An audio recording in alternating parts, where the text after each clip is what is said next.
I think this is actually sort of a reverse Misery situation where rather a creator being held hostage by a super fan, where the creator is like holding like 300 teen girls in a basement. Exactly. Like, we're miserying you guys at this point, I fear. We're fully in the Stockholm Syndrome stage. I'm feeling my Kathy Bates oats. We would need to be in frocks to really get the full down experience. With her fashion in this movie, I could get down with it. Oh my god. Some of the old Sturbridge Village of it. Yeah, not the like old-timey pilgrim dress that she wears to the dinner date. Maybe not that one, but like the denim frock over the plaid, over a turtleneck, like was kind of hitting for me. It was giving Shelley Duvall in The Shining. Yeah, which was chic. This whole movie is actually kind of giving The Shining. Just like absolutely. Just scaled down. Yeah, it's like it's about a writer in Colorado who's like can't write and feels frustrated by that. But then he goes crazy and kills his family versus he is the victim of the crazy. So a little bit of perspective here from Stephen King, which is the theme of this month. Thank you, Evelyn. I forgot your name last week, but I looked it up and wrote it down this time. Shouts out Evelyn, who suggested we did Stephen King September. Yes, ma'am. We're getting through some pretty iconic stuff that you had never seen this movie before. Nope, not this. Yeah, this was obviously I feel like everyone of our generation really knows Kathy Bates from American Horror Story. Yeah, which is hilarious. Which is just her, that's just her, like, her doing some stretches and spreading her wings and flying. Right, a little side hustle. Exactly. She owed someone a favor or something. Exactly. She's here. She set the groundwork for decades to come with this. Oh, yeah, absolutely. Well, this was, like, her first break into film. She was very much a stage actress before this. I think it shows. Oh, yeah, absolutely. I think a lot of the time, especially nowadays, and we've definitely talked about this before, but I feel like a lot is very evident in media about if someone's done stage before screen. Well, especially when we're getting into an era where young people are being cast based on Instagram follows. Yes, exactly. You know, I'm not saying we need prestige actors for The Summer I Turned Pretty. Like, those people can be influencers. Absolutely. I don't give a fuck. But, like, when it's coming to, if you're trying to make a good movie, yeah, you should go to the theater and see who can act. Not, we have to meet our 12 million follower cap. So no, and that's why Josh O'Connor is killing it in the new Knives Out movie. Which, does that come out on Thanksgiving? I think something like that. Yes. But straight to Netflix, unfortunately. No, it's going to be in theaters. And then I think it'll only be in theaters for a very short amount of time. Well, I think it'll have a run, but it'll be available shortly after the theatrical release. Sure. Like, there won't be a ton of time that will have passed when you aren't able to just watch it on Netflix, which I do think movies deserve a full theater run. Absolutely. I'm going to try to see it in the theater. That's just like my preferred. I remember I saw the first one in the theater, and then the second one didn't come because it was COVID time. So I'm excited to get back into it. Like, honestly, they could make 80 of those movies and I'd go see every one of them. They're so good. 100%. But yeah, he's getting rave reviews. And I feel like that's at least one that I can, We love to hear it. Not, what is it? The Sound of Music? No. History of sound. The history of sound. The Sound of Music. Oh my god. Well, I'll be seeing that one considering that him and Paul Mescal are being so awkward on their circuit, and then I just see a thing saying, not actually. It's just like, you put anyone in front of Jimmy Kimmel. Oh, and it's just like, okay. And it's just two mice, Yeah. Two British mice men, You put two European mice in front of Jimmy Kimmel and say dance. Right, it's gonna be a little awkward. But and Zendaya's not there to like help to help you third wheel, to help you throuple this interview situation. Yeah, exactly. But sorry. Anyways. Oh, but we're doing Stephen King. Yeah, we're going to talk about Misery, the 1990 film adaptation of the 1987 novel. So again, this was much later into Stephen King's career. We talked about Carrie last week, which was his first book and first subsequent, movie adaptation of his work. But still, he writes these books and they immediately are like, let's pick it up. Dude, they said he was a hit right off the cuff. Yeah. And I feel like so many of it, like there's 80 billion Stephen King movie adaptations because he cranks them out. Well, I'm just impressed. Well, and I think it's a thing too with Stephen King. It's like isn't it a whole thing of like he's willing to give anyone a shot to make his movie? Isn't that like a whole thing? Is you can buy the right for $1? Yeah, not anymore, but like that was a thing back in like the 90s, 2000s. Yes. I think it was a whole thing. It had to be like a short story, or like it couldn't be. It wasn't his novels, but it was like other stuff. I don't know, but yeah, he was always super. He also has been involved in certain ones and also totally uninvolved in other adaptations, but his involvement in this one was as far as choosing the director. Rob Reiner, who also made The Princess Bride and like This Is Spinal Tap and When Harry Met Sally, like a very, very famous director, Rob Reiner. Doesn't really have a horror like bone. I was gonna say, this is an interesting spin. But he had done Stand By Me a couple of years prior, and Stephen King really thought that adaptation was really good, and he thought that Misery, when he heard that film execs wanted to adapt it, he's like, I don't trust Hollywood to do this the way I would want it to, but I saw how that guy took what I thought was an unadaptable thing and made it into something that I really liked. He's like, so I'll sell the rights, but that guy's got to direct it. Nice. Which definitely paid off, because did he say anything about his own and like how he felt about it, the movie, having seen it? Loved Kathy Bates, obviously. I think he like wrote several other books like about her, like for her to be the star of. Wow. Well, I think especially when like a writer who has like so much like, ground to stand on like that writes something for an actress who is brilliant, it's got to be gas. And mostly, I think he was happy with the casting because Hollywood would probably like make her like a skinny blonde woman, so that there could be some sort of like sexual tension or something. Of course, yeah. And I think he was really happy to see like how that's the character he envisioned. Yeah. I talked about this a lot last time with Carrie, how Carrie gets like skinny washed a lot of the time. Oh yeah. Because that just like is what happens in Hollywood. But I read this book. I don't even know if I finished it. I read it on a plane, so I'm like, maybe I only got 2/3 of the way through it. Honestly, I really can't remember. But I was like probably 17. I was definitely like later in high school. But I had never seen this movie until I was recovering from reconstructive jaw surgery. Oh, okay. And I was on my couch, and I had a couple of like really memorable movie experiences during that time because I was like fully out of commission, just on the couch. Was it Happy Feet? I came home from the hospital like drugged out of my mind. I was like, I just have to watch Happy Feet, I guess. And then Kiki's Delivery Service was definitely a big comfort movie. Yeah. But then I remember being like, oh, it would be pretty funny if I watched Misery. While I'm like, because I've never seen it, and I'm like fully bedridden, and so I watched it for the first time then, and I was like, holy fuck, how have I never seen this? It's like so fucking good. Yeah. And I think I maybe even watched it again since, because it's like it's under 2 hours. And it's like an hour 40. The pacing is so good, and I feel like it's one of those like TV movies that you could probably start at any time and like get back into it, right? Like I'm cooking and doing the dishes, like I miss one of her freakouts, I'll just be around for the next one, it's pretty from the jump. 20 minutes in, he's bedridden. Yeah, and taken hostage. If you don't know the story, it's that this famous writer, he writes like these bodice ripper romance novels, and he has a whole bunch of them. They're called the Misery books, the Misery series. And his name is Paul Sheldon, and he has this ritual where he's finishing a book. He goes up to this hotel in Colorado, and he like has his one cigarette or fucking whatever, and does his ritual, and then he finishes the book, and he leaves in the middle of a big storm, and Kathy Bates is his #1 fan, so she low-key stalks him.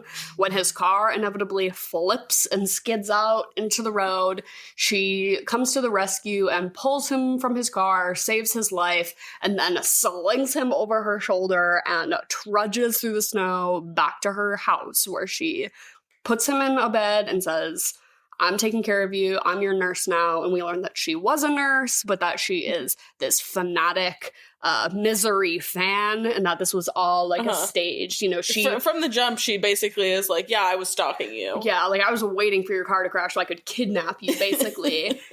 And it starts off like you're like, she's kind of off, but like he trusts her for the most part. And he's trying to, you know, considering that he is basically dead. Right, his legs are fucked. Like, absolutely, fully, yeah. They gangrenous, essentially. Oh, it's like she has these homemade splints on it, and you're like, honestly, is that even doing anything?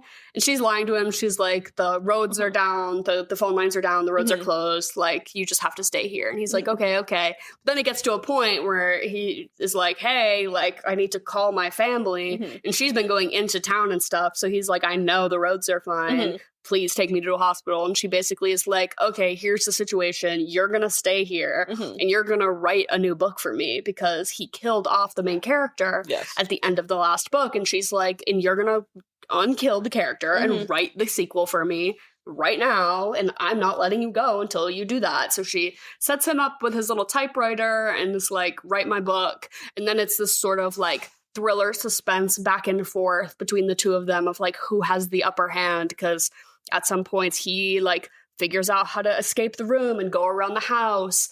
But, you know, then she knows that he did it, but then she's pretending that she doesn't know, and he tries to poison her with Tylenol, and, you know, she knocks over the glass. It's like, was that on purpose? Did she know? Like, so she always kind of has the upper hand on him until it gets to the point where she's just like straight up putting an IV. Like, she's just like she's running into the room and stabbing him in the neck with a syringe. Yeah, like full of sedative and just knocking him out anytime anyone comes to the door. Like, she's throwing his ass in the basement. Just rumbling down the stairs. And then on the side, obviously, we have the sort of crime mystery unfolding of it all, where his agent is like, hey, I haven't heard from the author who makes me my paycheck, you know, like, we got to figure out where he's at, because that's my bread and butter. And so then she calls and gets the local police involved, who actually are just this elderly couple who are like actually so charming it makes you root for the cops for once. And they like, you know, do their little investigation, and they slowly unfold, you know, where he is and what happens. And then he gets blasted in the chest by Kathy Bates, who puts a shotgun through this man. Like, they killed that old man for real. No, literally. They yellered an old man to film this movie. That's how real that gunshot was. You know, honestly, it was one of those things of like very early on in the movie, you were like, oh yeah, back when they just had to crash a car. Right. Well, they show the car crash, and it's like 9 different angles. Like, it's flying through the air. Now it's flying through the air. Now it's going down. Oh no, it's going down from this angle. It's like, because they had to actually throw a car off of a ledge. So, all right, guys, we're just gonna do this once. There was no CGI. They're like, yeah, we're only doing this once, so we really have to film it. Yeah, same thing with that old cop.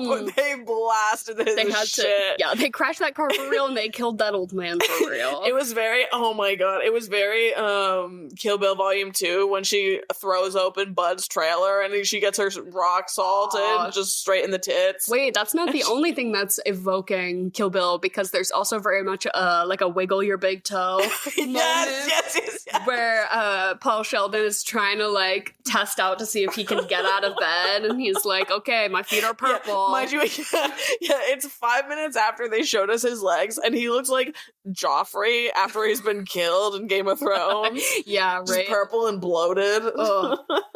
But then the movie ends basically by Callie Bates kills the cop, but then he pretends to finish the book, and then he sort of tricks her by burning the manuscript. And when she jumps to like save the manuscript, he has been doing typewriter curl-ups this whole time. Awesome. In like the fucking like a training montage sequence we get of him like as he's writing his chapters and doing some push-ups, like, low-key getting stronger in the prison cell, and he bashes her head in with the typewriter, and then there's a bit of a scuffle and a struggle, but then ultimately he trips her and she conks her head right on the corner of the typewriter, and it is visceral. Oh, she also breaks his leg a second time. Oh yeah, what did she say? Hobbling him. She hobbles him. That shit was fun. I'll tell you what. Ooh, those sound designers popped off with this one because every broken bone they made sure you heard and the prosthetic foot that they had go sideways when she bashed in his ankle. Oh, it looked really real. It looked really, really real. Oh my god! But he gets her in the end, and she's dead, and he's free. And he walks with a limp and a sexy cane now. Yep. And his book, he publishes the original book that she made him burn, which she makes him burn the manuscript, and the whole thing is like, because he killed the main character from Misery so that he could move on and write something else. He writes something else, Kathy Bates reads it, and she's like, she's like, they're swearing in this. I hate it. Unholy. And so she makes him burn it as like a part of her like visions from God that she gets. Well, yes, of course. And she's like, yeah, you have to burn this to like rid us of sin. And the whole thing is like, there really is only one copy. Like he tries to lie and be like, my publisher's got copies, but it's like, no, this really is the only copy. And Kathy Bates fucking knows it because she like weaponizes her super fandom. Well, of course, against him. Well, it's the whole thing of like, I know you better than you know you. Right? Yeah. That's how she always knows his next move. But he they burn the first transcript. But then at the end of the movie, it is like he released the original book. I'm like, yeah, it's really NBD. You already wrote the book. Like, it might not be the exact same, but you can probably rewrite the book. It'll actually probably be better the second time. Exactly. You have the general wordings, actually. Right. And also the way he writes, because you get a lot of shots of him writing. It seems like he just writes straight through. There is no editing that's going on. He is not taking out. He is not crossing out. He free is flowing. Yeah. That man just writes a book, sits down, writes a book in 12 hours, kicks it, stream of consciousness. Right to the editor. Yeah, at one point Kathy Bates is like, do you want a notepad? Like, in case you get ideas? And he's like, I don't really know what you think this is. Yeah. Like, so real. Like, you're not going to plan the book that I'm forcing you to write. You're not going to, like, make a family tree, do a little plot outline. Honestly, it's true, though, because think of those Wattpad authors. Those girls were cranking that shit out. Popping off. No, honestly. In, like, a week. You would get 5 new chapters. This whole scenario. 10,000 words. This whole scenario could have been avoided if what's Kathy Bates' character's name? Annie Wilkes. If Annie Wilkes had been born like 10 years later and was obsessed, like the internet became widely available in like 1993? Something like that. So this is supposed to be like the late 80s. I'm like, girl, you just have to get around until fanfiction.net gets registered. Oh my god. Like, she would have been fine. You know how many people that probably saved? How many authors never got kidnapped because of fanfiction? You can just go get more now. You can actually just go write your own sequel, Annie. Have a little creativity. Oh my god, Suzanne Collins is lucky. Yeah, real. Oh man. Shout out Worcester, Mass. Oh my god, at one point when Kathy Bates is like rattling off all the facts she knows about Paul Sheldon, she's like, born in Worcester, Massachusetts. And I was like, Worcester mention. Yeah, he was. Shouts out to that. Oh my god. So halfway through this movie, there was one point where it's, okay, first of all, sorry, let me backtrack before I even get to where I'm going. The most unbelievable thing about this entire movie is him picking the lock of the door with the bobby pin. Mm-hmm. You showed me a GIF set of like how you would actually do that. I just have remembered that on Tumblr there was this really popular GIF. Literally, if you just Google like popular lock picking GIF, it'll be like the first one on Reddit that comes up, and it's just this diagram of like a pin pushing the individual lock things. Which, when you think about it, because a lock has like grooves on the key, the grooves are pushing the little inside mechanisms into place. Like if you see how a lock works, so to pick a lock with a pin like that, if it was like a complex lock of that nature, I guess you would have to be like pushing the individual things a certain number of times to like get them to line up. So it's just like wiggling a thing around randomly is not how that would happen. But I feel like it at first it's almost a self-aware joke that he's like, oh, I used to always write about this happening in my books, and it's so funny that now I have to do it or whatever, because it's very like a man writing women like, and then she just used her bobby pin to pick the lock, because that's what a woman would do. And he's like, in real life, like, oh, fuck, that's not how it works. God damn it. But then it fucking works, and it opens the door, and I'm like, no, the point should be he should learn his lesson to, like, write more intelligent female characters who can pick a lock the right way. Yeah, thank you. She studied for this. Exactly. I don't think Misery is that deep, though. Every time they talk about these books, it's like, you're like, what the fuck are these even about? It's like she's like, I knew Misery was of royal nobility, like a noble line or something like that. What is this? I think it's like a Renaissance era romance, like maybe pirates too. Yeah. Like, it's the stuff that you see on the free table, like at the library. Yes, at the library sale. Yeah. I will say, though, romance books like that go out, like, just as much as anything else. People love them. Those, like, pulpy, kind of easy read, Fabio on the cover type books. Yeah, I guess. I don't know. I that's, like, truly the last thing that I think I would ever take out of a library, personally. Smut? No, actually, the rebranding of Smut has been really interesting to see from, like, a book design cover, because I work at a library, so I see a lot of books go through and, like, what's popular and stuff. And it's just, like, bland now, right? I feel like old romance novels used to have, like, the oiled up man on the cover. Yeah. And her bodice being ripped open. Yeah, right. Like windswept hair. Yeah, like, you know it's gonna be Smut. Like, I feel like that's what they used to look like. And now it's, like, Canva. Like, do you know, like, the corporate blob art? Yes. It's giving kind of, like, Canva corporate blob art. But Renaissance. Like, do you know? No, I mean the new book, the new Smut. Yes, yeah. Oh, well, there's the fairy Smut, too, which is just branded as, like, that's just branded as, I feel like I think of the fairy Smut more. Right. Of, like, I feel like there's a lot of realistic romance books about, like, a veterinarian and a dog sitter, or like a hockey coach and a librarian, or like it's very like workplace oriented, or they're all enemies to lovers, like where all of those tropes are kind of happening. Interesting. Right I now. find it just Very interesting popular. that like people really like read like full books about that instead of like just go online and read Smut. You exactly just find just the Smut part. No, whole book, and women of all ages take out these books. Yeah, I would say, like, ranging from, like, 16 to 80. Yeah, I feel like that's the thing that I see that more is the fairy Smut. I feel like fairy Smut that's a little more discreet, because it also can be, sometimes it's, like, low-key shelved in the YA section, and you're like, why is this here? Yeah. They be fucking in those books. Like, that should not be in YA. It's the Court of Rose and Thorns, whatever. So and, like, I all the time on the train, the girls are reading. I read them. Yeah. I had to know what was going on. Sure. For science. No, I think it'd be funny if that author got, like, chained up. I was gonna say, yeah. They were like, there needs to be more smut in this one. What do they call it? Spice. They're like, there needs to be more spice in this one.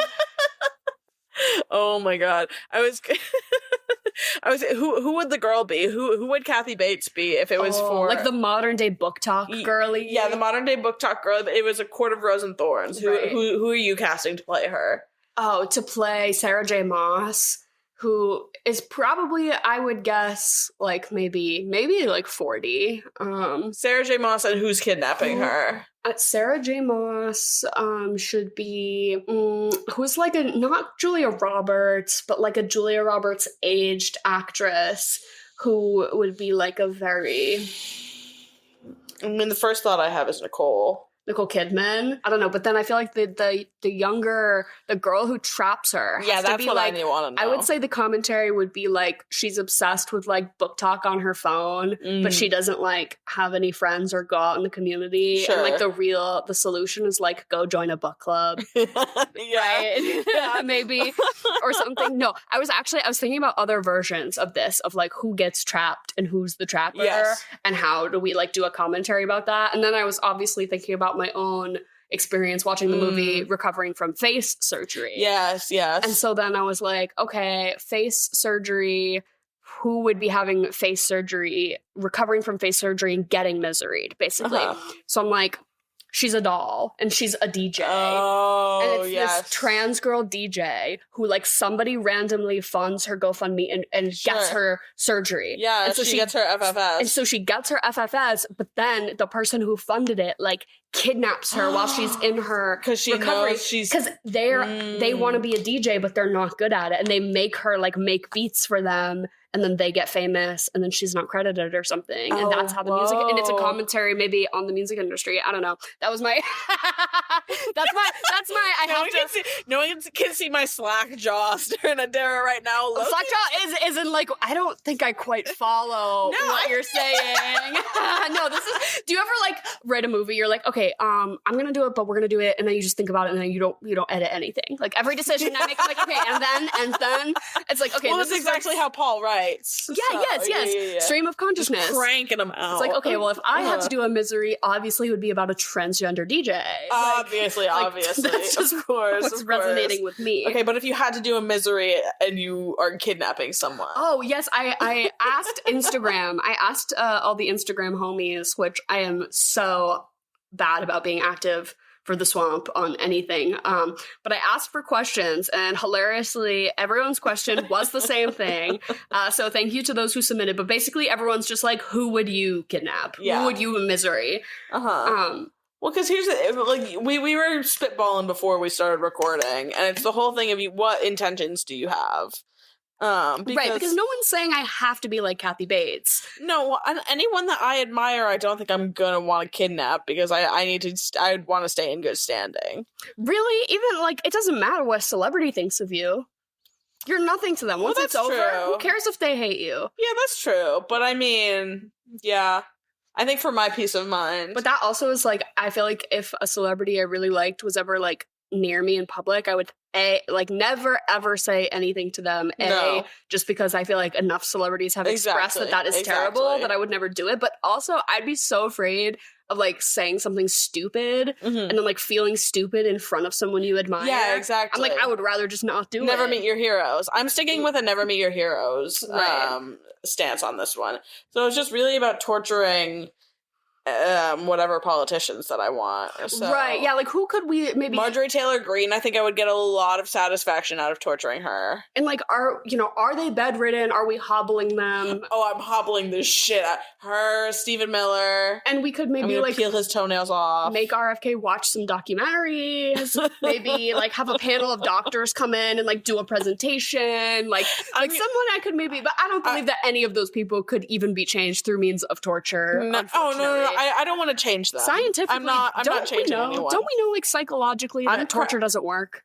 Isn't that a thing? I don't know, maybe. But, like, okay, beyond that, okay, torture out of it. I've gotten that out of my system. Who do you want? So I do have a writer who I would like to hurry some things up because... Who is it? His name is Patrick Rothfuss. It's this book series called The Kingkiller Chronicle. Sure. Oh, you've talked about this. It's supposed to be a trilogy. Sure. It's like intended to be a fantasy epic trilogy. Yes. And the first 2 books are out, and they came out in 2007 and 2011. Oh. So sequel came pretty fast. And then since 2011, we've all been waiting for the 3rd book, and it has not come, and over 10 years. Nothing about it. Like every time he's asked about it, he is like somewhat dismissive.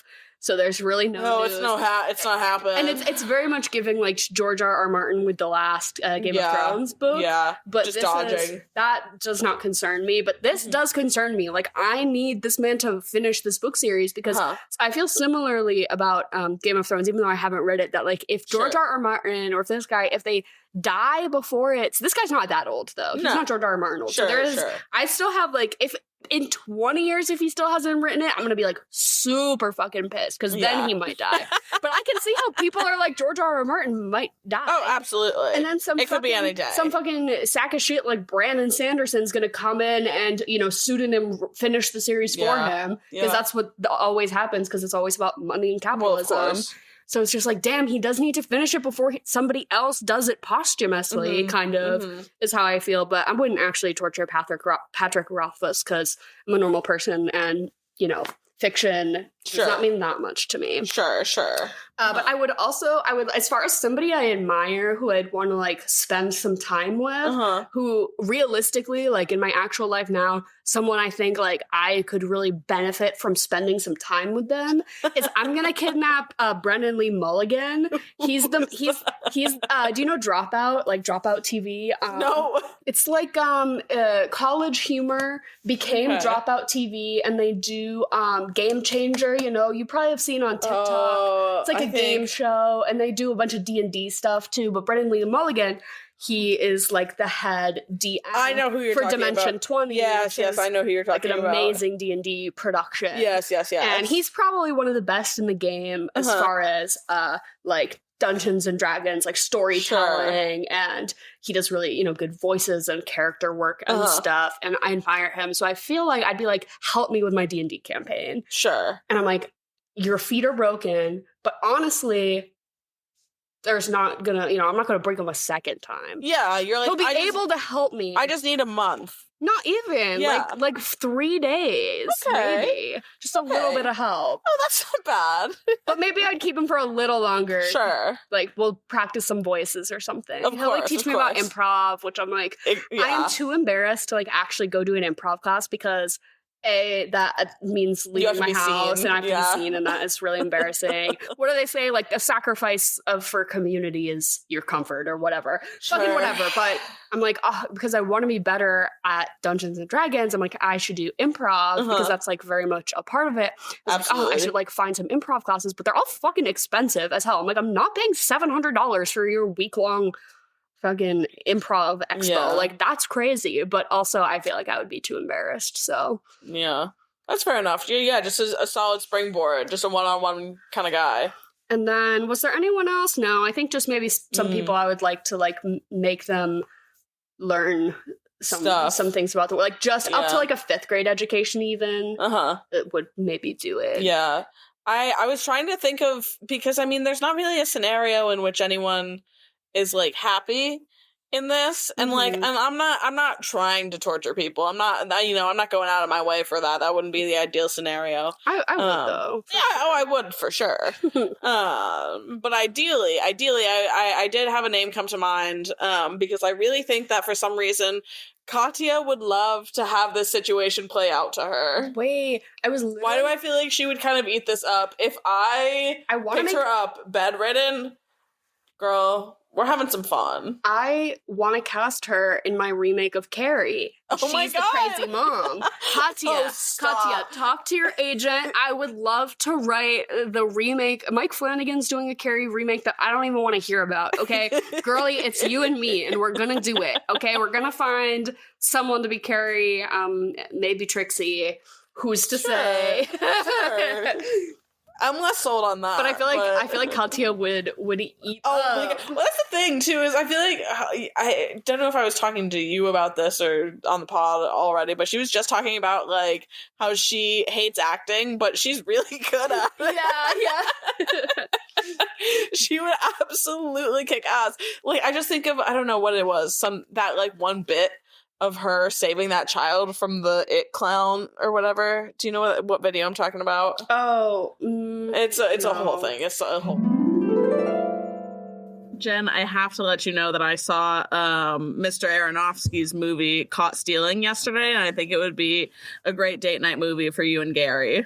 Is that Austin Butler? Yes. Yeah. Austin Butler, Zoe Kravitz. Yeah, it's yeah, he's a baseball player, fun, right? Like, that's action the whole movie. Okay, good to know. I will definitely try to get out for a date night. I think it's probably the only Darren Aronofsky movie that I would maybe recommend to you. Well, you've seen Black Swan. Oh, Black Swan, yeah, sure. Yeah. I'm trying to think of any others. But... You enjoyed it? It was good? I did. It was very much like a boy movie. It was kind of brain off action. It was, I have to admit, Austin Butler, I finally get it. You know, I feel like I've been fighting his cultural charms. Pull. Yes, and his charm. Didn't you see Dune 2? Oh, I did. That's what I was thinking. Yeah, I was thinking when I got home, I was like, this is the first movie that I've really enjoyed that he's been in. And then I did the same thing. I double took, and I was like, wait, Dune, of course. So you're just thinking of how much you didn't like Elvis.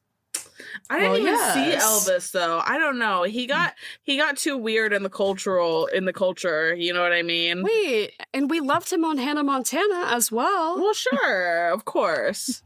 I wasn't too sold.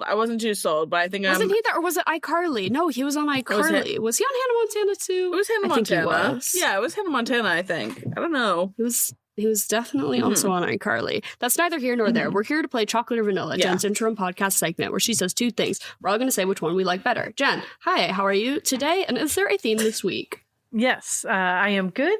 And there is a theme. I was at the dollar store with my mother-in-law yesterday, and I was inspired by the full aisle of candy with the shelf life that is the dollar store.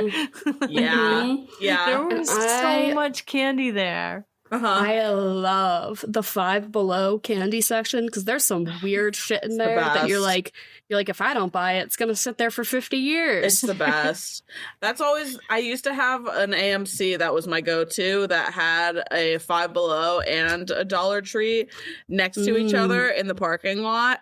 So it was just the ideal situation because you go in there, get something fucked up, and bring it into the movies. So chocolate or vanilla? Chocolate. Vanilla. Chocolate. All right. So original Skittles, wild berry Skittles, or tropical Skittles?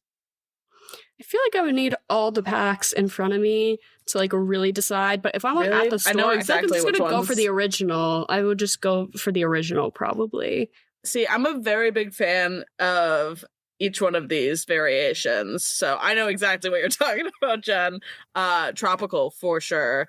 I feel like you don't see it very often, and so like whenever I see it, I gotta get it.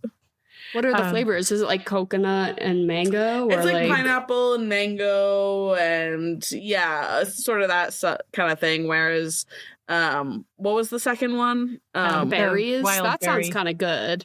I would that have one to is try pretty that. good. Yeah, that one's good as well. And you could, fill in the blank. I would berries. probably go with the berry. Yeah, I would probably go with the berries. They also had mini Skittles, which were teeny tiny Skittles. Yeah, and I was like, I don't like that ratio of coating to I do chewy love in the a middle. mini M&M though. The little M&Ms that come in the tube. I like That's nice. Have you had the mini Starburst? They were there too. No, Everything. Those. I don't like that they're unwrapped. Really? I feel like I just want to I want to guzzle them anyways, so, The next one is Swedish Fish or Starburst or Laffy Taffy. Swedish Fish, hands down, no contest. Interesting. Do you feel any kind of way about the Swedish Fish that are different colors?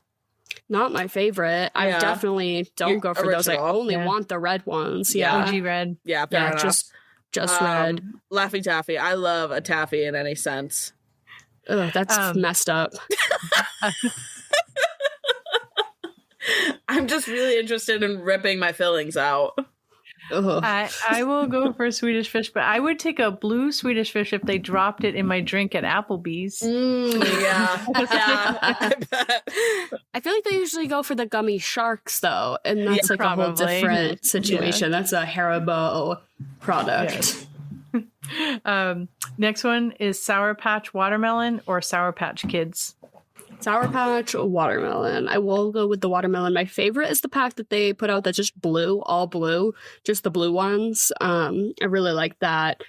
But I would say I don't really like the orange or yellow ones, so I'd rather go for a pack where I like all of the flavors, which would be watermelon. They have a variety pack out now that's like peach, grape, watermelon, and what's the fourth thing? But I feel like most of them are ass. Mango, maybe peach. Not good. No, I don't know. Strawberry. It's strawberry. So the strawberry ones and the watermelon ones are good, and then the other two are kind of like, ugh. Yeah. I just don't like artificial peach is my ish. Yeah. See, I feel like I can't tell the difference, like flavors between the original Sour Patch Kids, except for the blue ones. So this is excellent news that they have a pack of just the blue ones. But I don't know. I guess I'll go Sour Patch Kids. I think I'd reach for those before the watermelons. Yeah, I'm going to go for a watermelon. And then next one, looping back to Swedish Fish. Maybe it's genetic, Dara, how much we love Swedish Fish. Maybe it's a gene. Yeah, Swedish fish bean. it's a Swedish thing. Yeah, for sure. No, that's probably, I would say, like, if I'm at the movies and I'm going to get my popcorn and a chocolate snack and a fruity snack, I think the fruity snack choice would be Swedish fish over a Skittle, a Starburst. I think I would go for the Swedish fish, given the bog standard, like, boxed candy options. Yeah, I feel like that's a very, like, good and safe choice and probably your best one. Also, they're soundless. Skittles, that makes a lot of noise. Good point. At the movies. I don't know. You're already crunching on popcorn. That's true. So I'm slurping away. and we're talking. Next one is Airheads or Twizzlers. Ooh, right now, if both were in front of me, I would want an Airhead, I think. Yeah. And as a kid, I used to always love, you grab one end of the package and you shake it and you use like centrifugal force or whatever to make the Airhead shrink down into like a tiny cube. And you do like that. A Starburst. And then you get You're a Starburst. making it into a Starburst. Yeah, and then you get a Starburst at the end. It's like, but you got to work for it. But Twizzlers, I don't like red vines. I don't like licorice. I'll take a Twizzler. I'll eat a Twizzler if it's like given to me for free, but I don't think I would really choose it. Yeah, Twizzlers I feel like are the thing that's kind of left at the bottom of the Halloween candy. Yeah. I'm definitely gonna go Airheads as well. But with that, I need to know what your favorite flavor would be. If you had all of them out in front of you. Ooh, blue. I used to like how blue, but white you get mystery. a white one and it would be a mystery. Yeah, that's me. I like the white ones as well. Because then you're like, they kind of do all taste the same, I can't really tell what this is supposed to be. It's like, it is a mystery. Yeah, it is a mystery. I like blue and red, bog standard. Cherry and blue are the best. Can't go wrong. I did like the watermelon ones, though, I remember. Those ones were pretty solid. This is making me want an Airhead, but I will pick Twizzlers because that is a frequent movie snack of mine. They taste like wax. They're awful. They make me feel gross afterwards, and I still kind of love them. Next one is a Tootsie Roll or a Twix. A Tootsie Roll is kind of ass. But again, if it's given to me for free, I'll take it. But that's like some bottom of the bag, like down there with a Werther's Original, bottom of the bag, like in your tote bag, Halloween candy. Yeah, but I will go for what was the other one? Twix. Oh, Twix is like an S tier candy bar. Yeah, you're putting that's like shit from a butt against gold. Like there's. Yeah, you can put Twix up against like Reese's, like something that stood a chance. Yeah. You need something with some heft to her. Tootsie Rolls never stood a chance. I'm gonna go Twix as well. Yeah, I would go Twix too, for sure. Next one is a Butterfinger or those butterscotch candies with the yellow wrapper.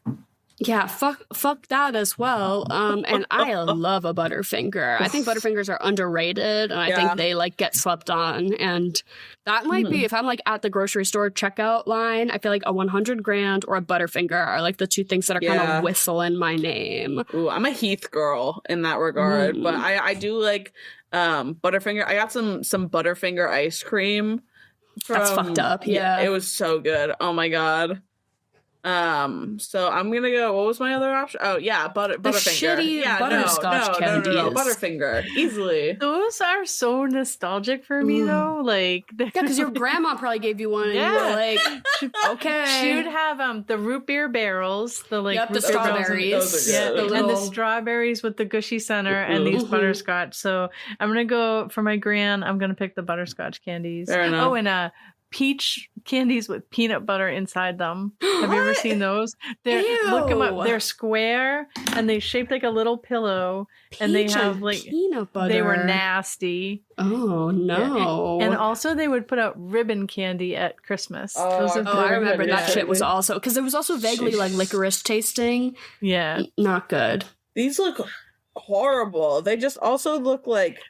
Yeah, they come in a canister. Jesus Christ! They look like they're metallic. Yeah, they're like painted with like a sheen. Yeah, what? Yeah. I don't know. That doesn't look like something you should eat. I'm frightened. Oh, it's Those were the Necco. five- Oh, that makes sense. Those were the five candies we had choices of when I was growing Back up. in my day, they used to put peanut butter in the peach pillows. Okay, Grandma, go to sleep.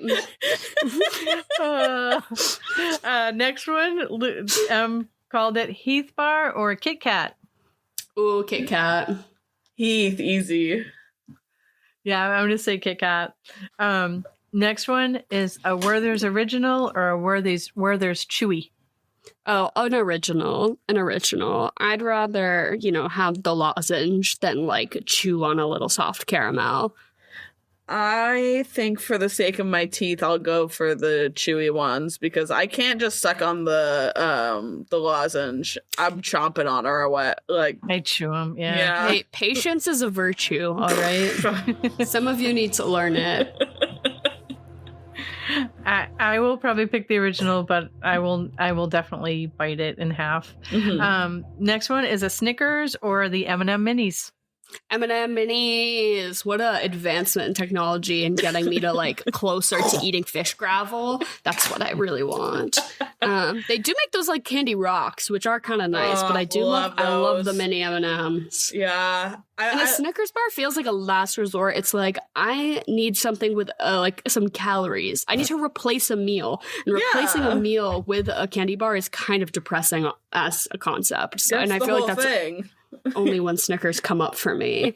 It's when I'm like, this one's got some protein. This is basically lunch. I was going to say, what's the tagline? You're not you when you're hungry? Not anymore. They probably changed it for something stupid because all advertising is stupid now. Yeah, you tell them. Yeah. I'll go for the mini M&Ms for the nostalgia factor. I will go Snickers. Next one is Mike and Ike's or Lifesaver Gummies. Someone recently told me that the sour Mike and Ike's are incredibly slept on. Oh, and that yes, they're really good. Yes. I think it's Henry doesn't like when candy has like the crunchies on the outside, like think a Sour Patch Kid, but he likes sour candy. So, but he was like, the Mike and Ike's are perfect because it's like a Mike and Ike, but it's just a sour Mike and Ike. It's not, they didn't coat it with something like crunchy. You know what I mean? How does he feel about the Nerds clusters? Not for him? I don't think he loves them. Yeah. Okay. Not like I do. He just like he gets the gummy. Yeah. Okay. But what was my choice other than Mike and Ike? Lifesaver Gummy.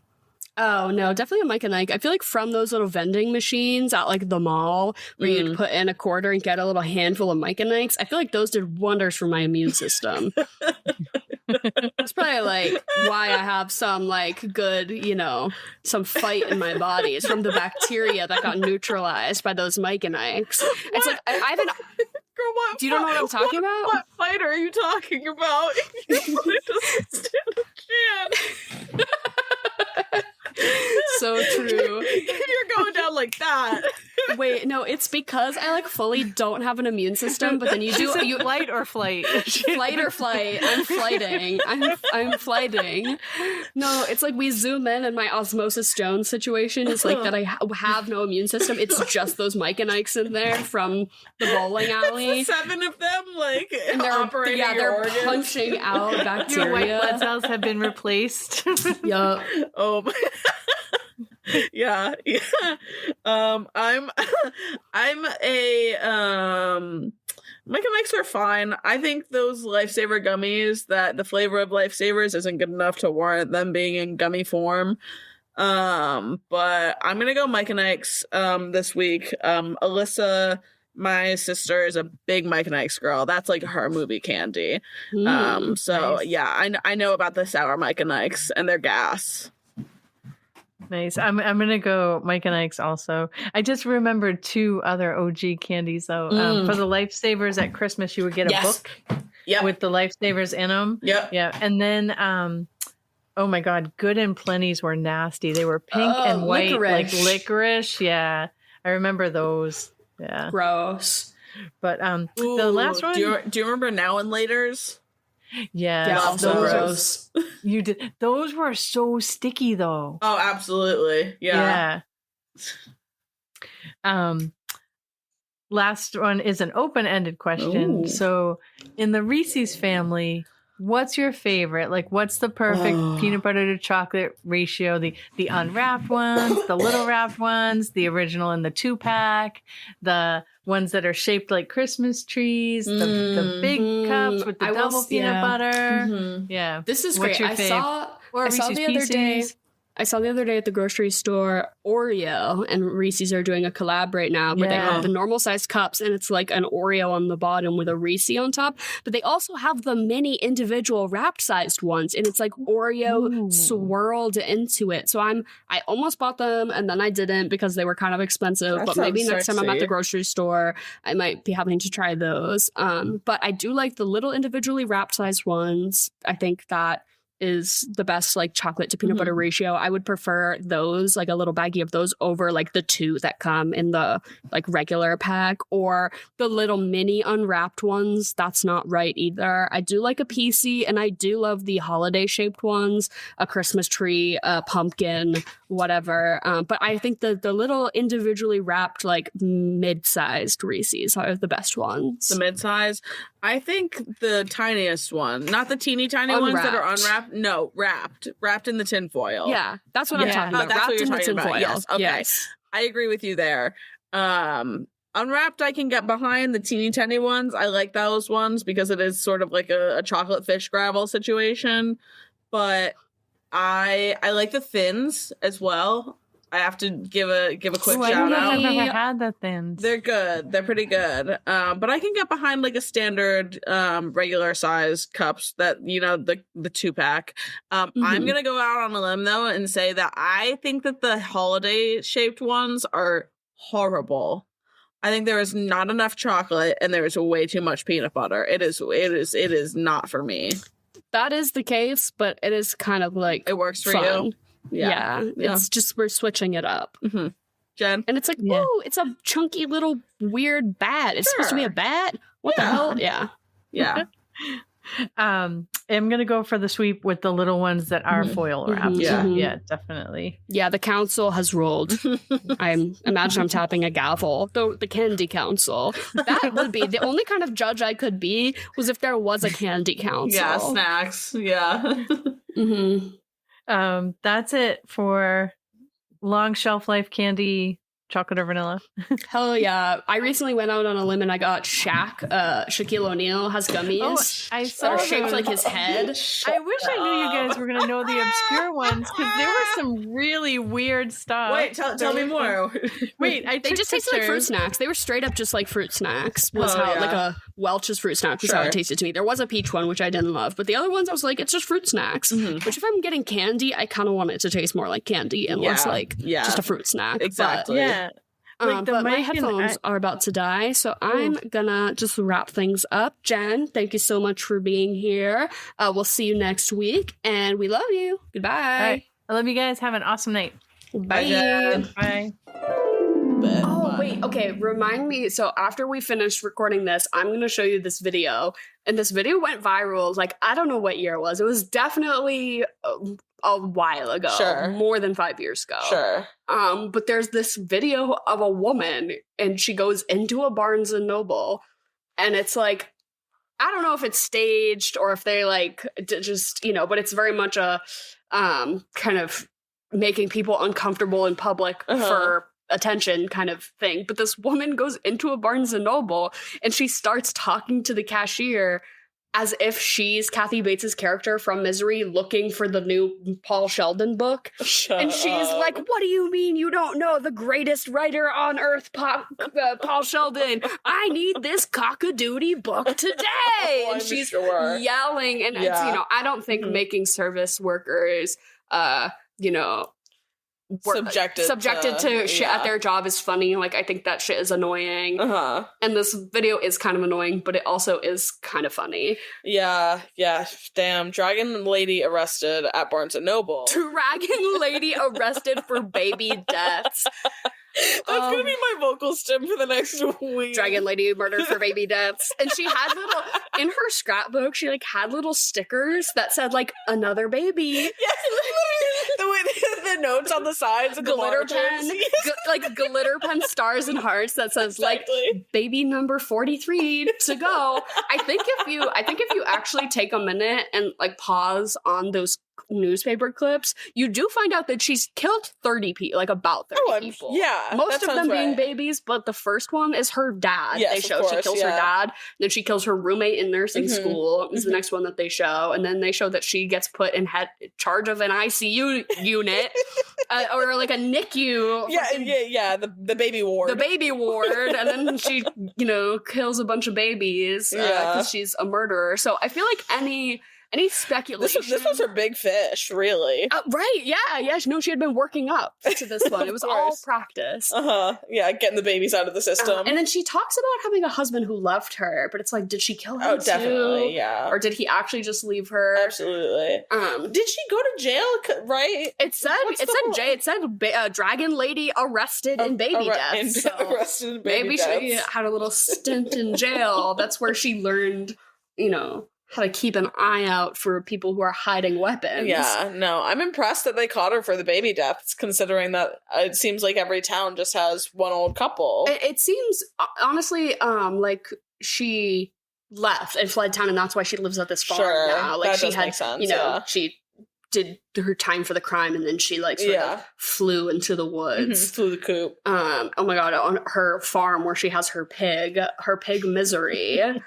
I was asking my husband Henry, like, what is with Stephen King and pigs? Because Carrie has pigs, and then they obviously dump pig's blood on her. Of course. And Carrie, but in the book, Carrie, like, lives on a pig farm and has pet pigs, and that's why people make fun of her, because she has pet pigs and she smells. Sure. But in this, Kathy Bates also has a pet pig, and it's like, what is with pigs? But I guess Stephen King, when he was growing up, he would go to the smer with some family who had a farm. He would go live on the farm with the family, the cousins for the summer. He's or just fond of the pigs. And he, I don't know if he's fond of them, but more he had a lot of like formative experiences there on the farm about like fear. Because he being in a creepy barn and seeing a spider when you're like 6 can be like really formative of like what scares you. Things that are scary. So I can see how he peppers kind of that. Also, everything's always in fucking Maine. This is in Colorado, but it's like it's one or the other. It's Maine adjacent. Yeah, it's always the snow and the mountains and the cold. But so what I had not realized about this movie until after watching it the first time was that this whole thing is sort of a big metaphor about addiction. Yes. And that's not something that I had like really pieced together, or I think that like the average viewer would maybe even piece together, if not for the inside knowledge that Stephen King has had an addiction issue throughout his life, primarily with cocaine, in the 70s and into the 80s, I believe. Certainly some of his most famous works. His heyday, really. Which, we'll maybe get Henry on sometime this month to talk about The Dark Tower, because Henry read those books, and it's a whole book series that spans King's entire career. Whoa. So some of them you are reading and you're like, wow, he's in his cocaine bag right now, huh? And then, then suddenly themes of recovery and redemption, and you're like, this is making sense for who you are as a person. And, and that series is sort of Stephen King's like self-insert series. This is the one that like hits home. But he always does a little bit of self-insert, obviously, because this is about a writer. Yeah. It's like, okay, like writer writing about writers, but the whole thing is... When you do look at it through that lens, though, you're like, oh, it's blatantly obvious. Right. It is him and his bag of coke. He is the writer, and Kathy Bates, I keep calling her just Kathy Bates. Annie is supposed to be cocaine use, and it's like him feeling trapped and pressured and unable to, perform because of this like complicated and stressful relationship he has with this thing that is totally monopolizing his whole life, basically. I mean, making all of his decisions and controlling everything. So it obviously, it makes so much sense now that you see it, but at first I was like, oh. Yeah. I just thought he hated women. Like, I just thought he was, sorry, I thought he was just, like, scared of middle-aged women. Like, what's the scariest thing? He's got like, bad mommy issues. Like, a woman with the ability to, like, be deceptive. Like, she's like, I'm bumbling Catholic. Yeah, I'm just, like, a frumpy, you know, Christian woman who no one would ever suspect me of evil. I'm a nurse. Yeah. You know, and then taking advantage of people's sort of misconceptions or judgments. No, I will say I did really like the end, in regards to looking through it that, with that lens and everything like that, because it's the whole like, I'm not, he's talking about how in the end he's sort of grateful for the experience that he had with it, and I think it ends on the line like, but every now and then I do find myself thinking of her. Yeah. Which is very true for, you know, anyone that's probably struggled with, you know, substance abuse issues. Right. And he sees the lady who kind of looks vaguely like her, and he's, you know, thinking about it. Yeah, because could you imagine, I mean, I can imagine Stephen King later in life being like, seeing that Coke at the party and saying, God damn it. None for me. None for me, thank you. I'll just go to one of my many houses. Yeah, just one of my 19 lakefront houses in Maine. Stephen King is someone who, like, has always, not really perplexed, I don't think is the right word, but, like, I feel like his treatment of women in his books is really varied. He has a lot of strong female characters that you're kind of like, wow, that's really insightful for a man, and, like, interesting that, you know, somebody as popular as him at this time would be investing that much stock into, you know, female leads. Of course. And then there's, like, the orgy in the It book. Well, yes, and then it's like, then there's some stuff that you're just like, some of the most, You're like heinous, fucked up, written shit. Like, what the hell? But I feel like Stephen King's politics have always sort of checked on, like, on a personal level, that you're like, I kind of would hope that he, like, you know, he's always all about women's liberation in the 70s and was very, you know, has always kind of been to the left. But he did have some tweets recently, like, about the Epstein files that were, like, super weird. I can't say I'm shocked. He's been, like, pretty vocally critiquing of Trump, but he said something like, oh, the Epstein files are as real as the Tooth Fairy. Everyone needs to get over it. Something like that. And it's just like, Bro, I'm like, Stephen King, way to incriminate yourself. And I'm like, no one asked, buddy. No one asked what your thought was. Yeah. Like, you couldn't even tell us if you were there if you wanted to. Yeah, but now I'm kind of like, oh, okay. Steve. Let's take a step back there. Steve. But wait, speaking of taking a step back, we have to talk about the new Wuthering Heights trailer. Oh my god. Okay. So I'm not, like, as pissed. I think some people are taking this criticism a little bit too far.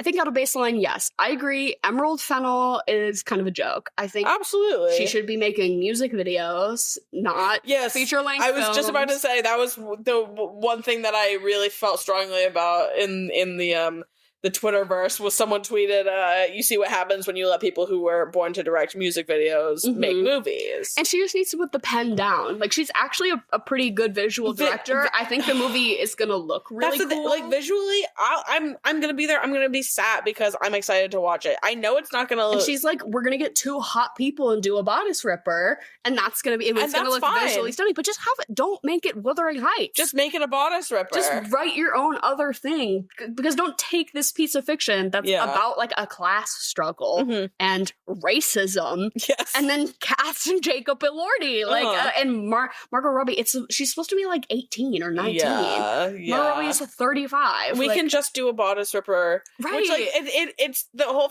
I'm at least glad that she put the quotation marks right around it. Just call it something else.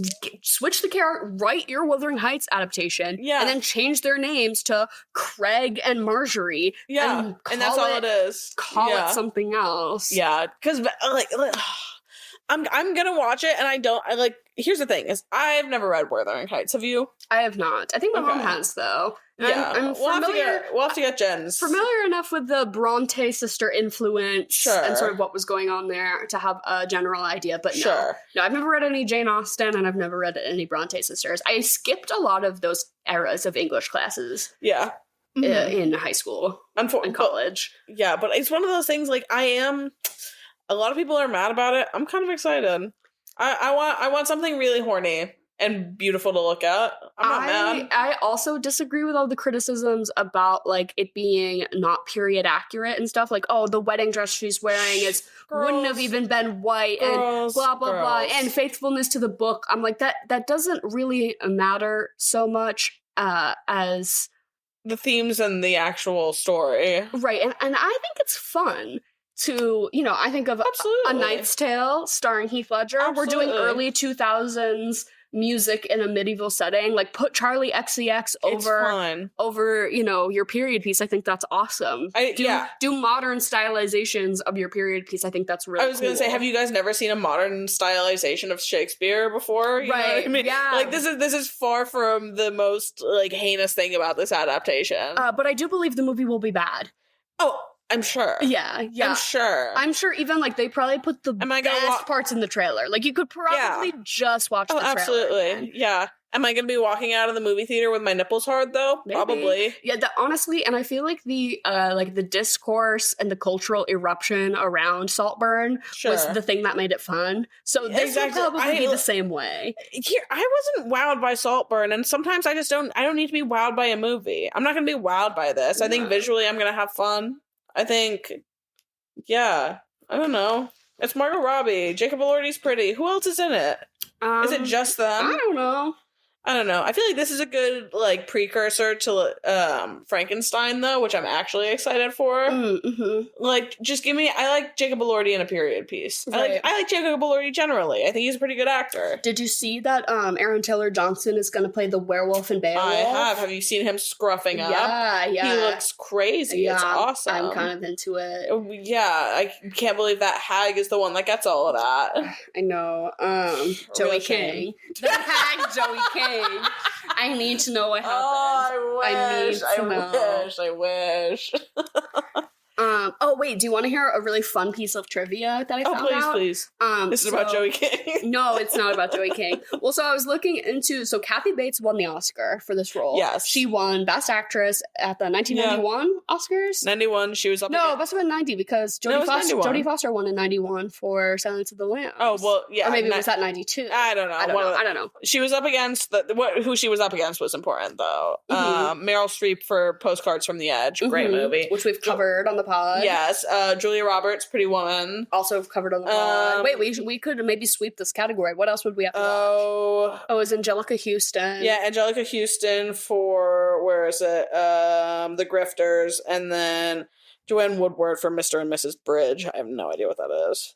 But Kathy Bates, considering this was like really one of her first big breaks into a film and taking the Oscar, definitely I think like solidified her as a legend. I think she already had a Tony before this actually, so she was definitely she had accolades and stuff. She was not new to the scene, but absolutely, definitely kind of put a stamp. Also, is this horror? Is it thriller? Whatever. But as far as the Academy's recognition of horror movies is so slim, like. So few movies and so few performances. You have the running list. What have you got? Oh, it was like an IMDb fun fact about this. It was like there's exactly maybe five like performances that you could consider horror that have ever been like awarded in that category, and it's this Kathy Bates in this having been one of them. Yeah, Dr. Jekyll and Mr. Hyde from the 30s. Yup. And then Black Swan. Yup. Was the most recent, and then I'm not going to be able to find it again. Okay. So it was Frederick Marsh in 1931 for Dr. Jekyll and Mr. Hyde. Then Ruth Gordon in Rosemary's Baby. Yes, Rosemary's Baby. In 1968. Then both Anthony Hopkins and Jodie Foster for Silence of the Lambs. And then Natalie Portman in Black Swan. And then Kathy Bates here. So that's really like all we've been given. And considering I almost feel like every year the best performance that sticks out in my mind is usually a horror performance. At least in the last like 5 years And they're rarely even nominated, let alone win. Oh, hardly. But then I was looking into like awards around Misery, and then I was like getting into a hole, and I saw that it was on Broadway, but it wasn't a musical. What? It was just a stage play. Yo, wait, low-key that E. And do you want to guess who was Kathy Bates and James Caan, respectively? Are they actors, or are they theater people? Yeah, you'll never guess. Laurie Metcalf, who's Lady Bird's mom. Shut up. Wait. Shouts out to Lori Metcalf, Lady Bird's mom. Will I guess the man? No way. Actually, he's having a bad turn with dementia right now. Bruce Willis. Bruce Willis? Yeah, maybe that was not the most tactful way to bring that up. But yeah, it was Lori Metcalf and Bruce Willis in these two roles. And low-key, that probably ate. It was Tony nominated. Lori Metcalf, she didn't win, but she was nominated. So it was at least on, that That's fucking caliber. awesome. Isn't that amazing? That's fucking awesome. Yeah, that really tickled me. And we're really sad to hear about all the sad news. Literally, I always see these news headlines that seem like it's going to announce that he's dead. But then it's just like an update on his worsening condition. Exactly. And I'm like, I don't need to know this. I'm not in his family. Leave him and his family I don't need to know the name of the home he's at. Exactly. Like, that's really fucking sad. Much love and respect to Bruce Willis and his family. Yeah. But I bet he ate up that role. Honestly, maybe more than James Caan, who was a Donald Trump supporter, but he's dead now. So there we go. No more. Also, notably, James Caan, anyone our age would know Kathy Bates from American Horror Story, and you would know James Caan as the annoyed dad from Elf. Yeah, more famously, honestly. Buddy the Elf's dad. Yeah, Buddy the Elf's dickhead dad. Who is a book editor. Also true. Yeah. Yes, he's a publisher. Connection. This was the through line. The prequel. The prequel to Elf is Misery. Yeah, he settles down after this. Oh my god, that'd be crazy. But do we want to get into our regularly scheduled? I feel like we need to do. It needs to be fuck, marry, kill, fight, and the 4 options are Annie Wilkes, Paul Sheldon, and then the 2 old people who are the cops, whose names are like George and Virginia or something. Like old man cop and old lady cop. Yeah. I'm so sad for Virginia. I wish that's the one thing about this. We got no closure. I wish we got some closure for Virginia because her husband was killed brutally, and her scenes with him was really sweet. Yeah, so good. Their little banter that they had. So I feel like I'll marry her. You're my deputy when you're in this car. I'll marry her. Yeah. To save her. I'll kill. Well, who am I gonna fuck? I'll fuck Paul Sheldon because he writes romance novels. Sure. So you have to at least have some idea of what's going on. Did he seem divorced though? Yes, he seemed very divorced. They said he had a daughter that is in college. Very divorced. So maybe that is not what I'm gonna go for. So maybe I'll have even one freaky night with Kathy Bates. Honestly, sounds too stressful for me. Yeah, no. I'm gonna do something wrong. She's gonna yell at me. I feel like I'm gonna fight her. Kill fight. I do want to fight her in her house so we can each use a bunch of different knickknacks as weapons against each other. Yeah, we start it's like Scott Pilgrim versus the World style fighting. Right, she's got a broom and I've got a teapot, but then I smash the teapot and then I pick up something else that's funny. Oh, it's It's very a Looney Tunes I'm picturing fight. you two like the intro to Kill Bill with Copperhead or whatever. But yeah, so I guess I'll fuck Paul Sheldon. I'll fight Annie Wilkes. I'll kill the husband again because he already got murked, and then I'll just marry his wife. Virginia. Yeah. You're gonna marry Virginia. I'm gonna marry Virginia as well. I'm gonna kill. I gotta kill Annie. I can't. Yeah. She scares the shit out of me, dog. Mm-hmm. I can't deal with stress like that. I'm not a girl that can harness her anxiety to come up with a plan to break out. I show everything on my face, and I'm a bad liar. Yeah. So I trying to deceive her would be stressful. No, I gotta go straight for the kill. That's why I could never do Survivor. Everyone would know that I'm lying. They'd be like, "Who are you voting for tonight?" And I'd be like, wish you hadn't asked me that because it's you." Yeah, exactly.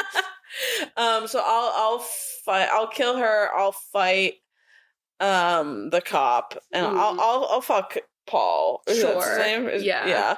Yeah, because that's sure. Not a very fuckable movie, but honestly, that's not what I want out of it. Yeah, no, I want to keep my pants on. Thank you. Around the dragon lady. Dragon lady kills 30 babies. But then you're gonna have a misery watch party, which is a hilarious concept. Yeah. What are you gonna eat and drink? I'll go for the champagne. I'll bite at that. Mm-hmm. I'll do the champagne thing. But the only thing I think it would be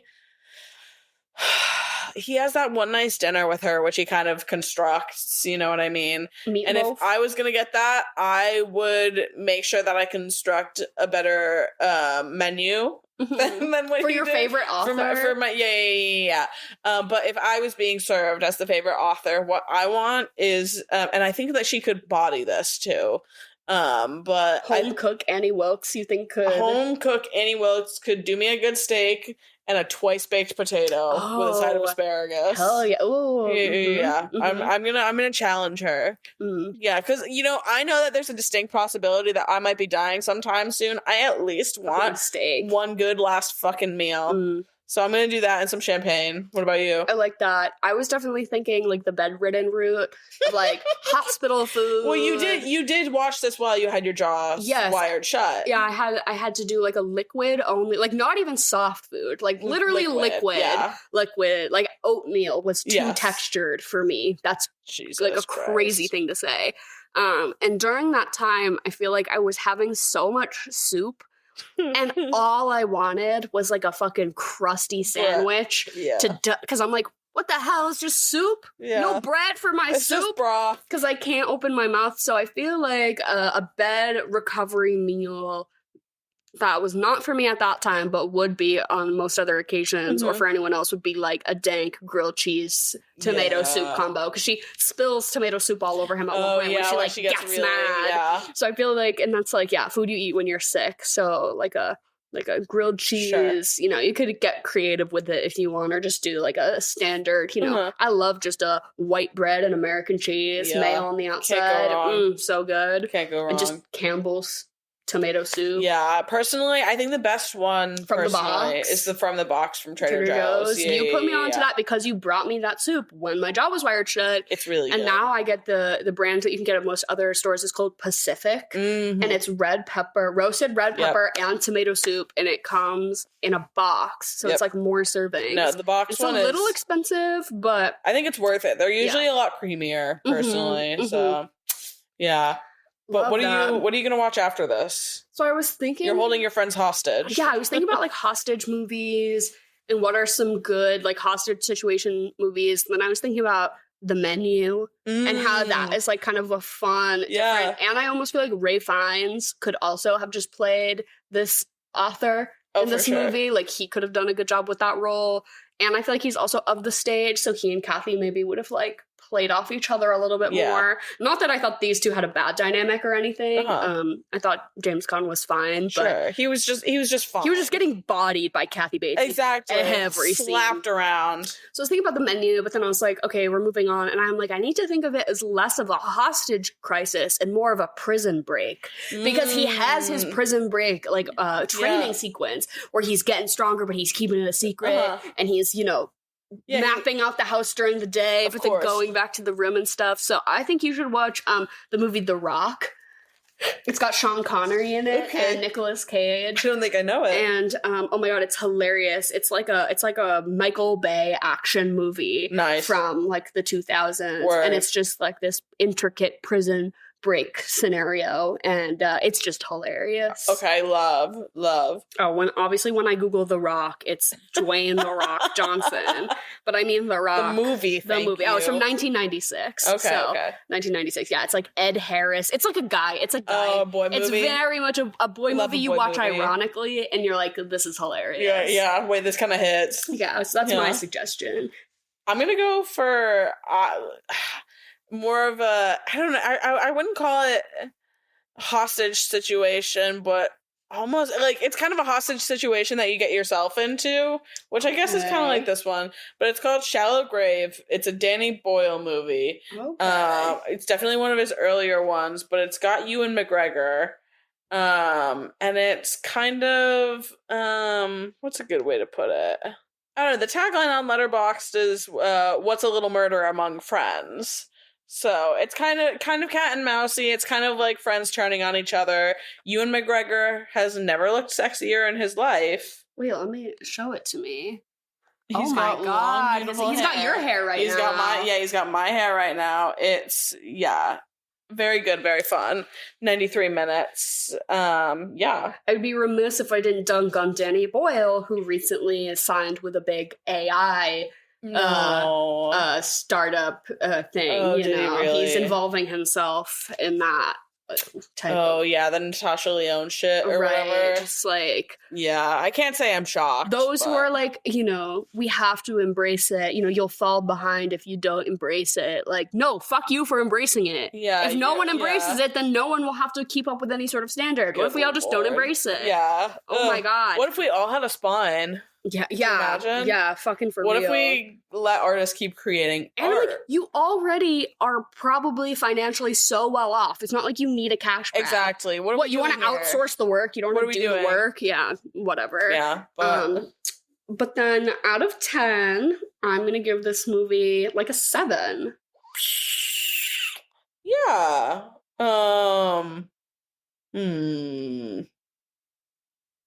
I'll give it, I think it was really good. I couldn't say it's one that I'm going to come back to. It was like pretty fine. I'll give it a 6. Yeah. Honestly, yeah. 6.5, something like that. For Kathy. Yeah. I was more wowed by her performance than anything. But it definitely does give me play vibes. Yeah, so it was almost like it's about the performance and watching the actors. Exactly. So are we doing a revival? Or wait, we'll do a revival stage production of Carrie and Katya. We can do that. Oh, we can revive. God. Carrie was like a terrible flop of a musical that like really? lost millions of dollars and only ran for like one weekend. It was terrible. We should revive the disaster Carrie musical. I think that sounds like the perfect thing for her and me and us. Katya as Mama White. Yeah. Wait. And then if that does well, maybe we can use the money to fund a Misery situation. Exactly. Yeah. I like the sound of this. I think Steven will get behind it easily. Yeah, for sure. If he's not too busy like randomly tweeting about the Epstein files. Exactly. If he's not too busy getting himself into hot water. Yeah, whatever. But thank you all for listening, and thank you to those who've sent in movie suggestions. Please keep them coming. For this month, other months, month themes, anything you want to tell us, drop us a line. Hey, what's up? If any new movies you've seen that you really enjoyed. We're sort of entering pre-Oscar season. We love to talk shit on all here. The buzz is coming. We love, from Venice Film Festival. Venice TIFF. Evil film director. Oh my God, what's Alex his fucking Payne, name? who stole the Holdovers movie and is a fuck. Is a Zionist fuck. Can eat shit. Yeah. So fuck the whole award system, but we're still going to talk about it, obviously. Like, I'm still going to go see the movies. I want to talk about it. So I hope all of you have a lovely rest of your weekend and don't get hobbled.